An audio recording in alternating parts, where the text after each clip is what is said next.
Sober up. COVID-19 respects no national borders, no social bounds, no political systems, and no cultural values.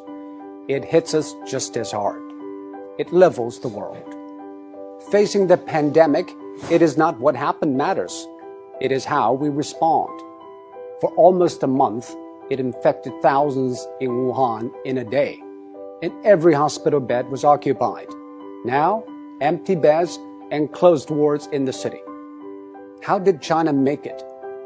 It is nothing new, but it's worthy to know. According to an initial WHO report, an infected person appears to spread it to an average of 2.6 people. And after 10 generations of transmission, with each taking 5 or 6 days, that one initial case has spawned 3,500 in matters of days. And that is what the world is seeing. What China did is to break the cycle by human intervention. The scale unprecedented in history. Extreme, draconian, and aggressive. These are the words used to describe China's response. But now, people have come to terms with the new norm, lockdown. Some people say, isn't that a violation of individual rights? Actually, the balance between individual rights and public safety is always an ever-changing equation. After 9/11, all the airports in the world began to impose draconian safety checks on passengers, and people accepted it because we traded a little of our freedom for the greater good of the public. China imposed the largest and most draconian quarantine in history. Factories shut, public transport stopped, and people stayed indoors. By doing that, it flattened the curve. On one hand, China avoided many millions of cases and tens of thousands of deaths.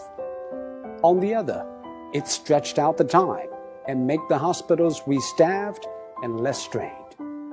This is exactly what Europe and America should know. But public policy needs both ends to agree, the decision makers and the decision takers. Quarantine is indeed extreme and extremely restrictive. It needs the people in lockdown to be honest and cooperative. I think what the people of Wuhan did was exceptional. They had the courage, tenacity, and resilience to stay housebound for days, weeks, and months. Most view the quarantine as a civic duty, and that is why it worked. Public health methods are universal. They either work or they don't. We are all human beings. Our epidemiology is the same, but we have different economies, demographies, and sociologies. Facing a global pandemic, every nation needs a new contract signed between its politicians, businesses, and the public. Desperate times ask desperate measures. This is a desperate time, and we should not put politics ahead of public health, now more than ever. The new coronavirus has been claimed by ideologues.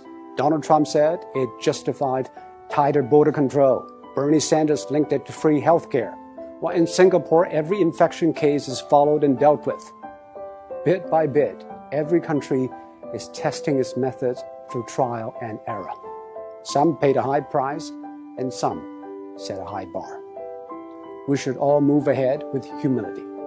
There is no decision without trade-offs, and most of all, there's nothing without skin in the game.